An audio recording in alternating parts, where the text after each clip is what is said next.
Hello class 7th. Today we will do the question answer of poem Trees. Question number 1. What are the games or human activities which use trees or in which trees also participate? वो कौन सी human activities हैं जो जिसमें human trees use करते हैं और कौन कौन सी एक्टिविटीज़ में ट्रीज पार्टिसिपेट करते हैं? Answer is children use trees for their games. बच्चे ट्री को अपने गेम्स के लिए यूज करते हैं. They make tree houses and play. वो ट्री हाउसेज बनाते हैं और खेलते हैं. Hide and seek behind the trees. ठीक है, ट्रीज के पीछे हाइड एंड सीक खेलते हैं. Trees play an important role also while adults are spending some time at leisure under the shade of the tree. They have their tea parties and they also become a befitting subject matter for painting. Okay, तो ये सारे uses जो हमें poem में बताए गए थे trees के, जैसे कि चिल्ड्रंस गेम्स खेलते हैं, जो बड़े होते हैं वो उसकी शेड में बैठ के टी पार्टी करते हैं, और अडल्ट भी अपना बहुत सारा टाइम टी की शेड में बैठ के, छाया में बैठ के अपना टाइम स्पेंड करते हैं. और ट्रीज एक बहुत अच्छा सब्जेक्ट मैटर है पेंटिंग के लिए. ठीक है, तो ये सारी यूजेस हैं ट्रीज के जो पोएम में बताए गए हैं.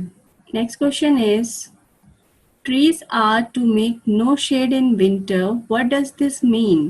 क्वेश्चन में बोला गया है इन विंटर्स ट्री किसी भी तरह की शेड नहीं देता. इसका क्या मतलब है? Answer is during summers the tree provide cool shade.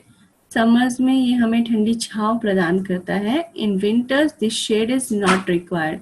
क्योंकि विंटर्स में हमें शेड की रिक्वायरमेंट नहीं होती, हमें धूप ही चाहिए होती है, तो इसलिए उन्होंने बोला है कि हमें उस वक्त ट्री की रिक्वायरमेंट नहीं होती. ऐसा नहीं है कि ट्री की रिक्वायरमेंट नहीं होती, ट्री की शेड की रिक्वायरमेंट नहीं होती. So people stand under the open sun to enjoy its warmth. ठीक है, विंटर्स में जो होते हैं लोग सन के नीचे उसकी गर्माहट महसूस या एंजॉय करते हैं.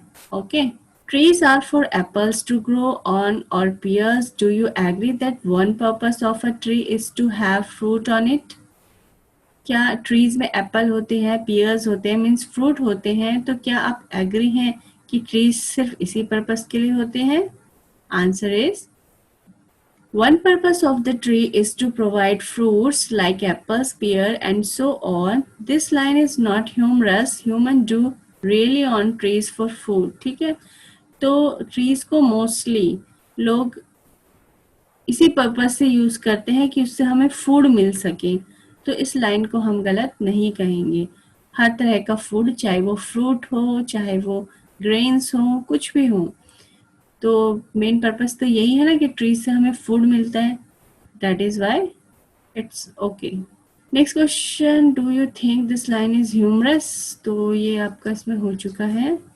This line is not humorous. ये लाइन ह्यूमरस नहीं है, क्योंकि एक्चुअल में जो ह्यूमंस हैं वो ट्रीज को फूड के लिए ही, मेन पर्पस उनका फूड ही होता है. ठीक है, okay. Now let's do the very short questions. ये जो वेरी शॉर्ट क्वेश्चंस हैं यही आपके एग्जाम्स में आते हैं आपके पोएम्स के साथ, तो ये आपके लिए बहुत इंपॉर्टेंट है. Question number 1, who have tea parties under the trees? Answer is the adults enjoy having tea parties under the shade of the tree. इसमें आप समझ ही गए होंगे कि टी पार्टीज कौन करता है? अडल्ट्स करते हैं, बड़े लोग शेड ट्री की शेड में टी पार्टीज करते हैं. इस तरह के वेरी शॉर्ट क्वेश्चन इंपॉर्टेंट होते हैं क्योंकि पोएम्स में जनरली आपके ऐसे ही क्वेश्चन आते हैं. तो you have to write it on your fair notebook. Okay, ये भी आपको अपने फेयर नोटबुक में करने हैं.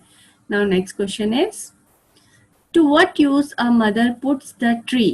ठीक है, तो ट्री से मदर क्या करती हैं? According to the poem, mother love to capture the beauty of the trees on their canvas. तो इस according to poem इसमें बताया गया है कि जो मदर है उन्हें उस ट्री की ब्यूटी को अपने कैनवस में कैप्चर करना बहुत अच्छा लगता है. कैनवस में कैप्चर मीन्स जिसमें पेंटिंग बनाते हैं, उसमें ट्री की पेंटिंग बनाना मदर को बहुत अच्छा लगता है, according to the poem. Okay, now question number 3, what happens when the winds blow?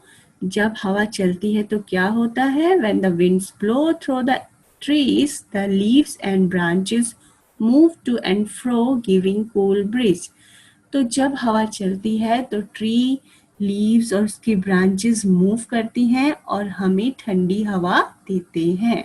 Okay then, your chapter has been finished. Do this work on your fair notebook and learn these question answer also. Bye student. Bye bye.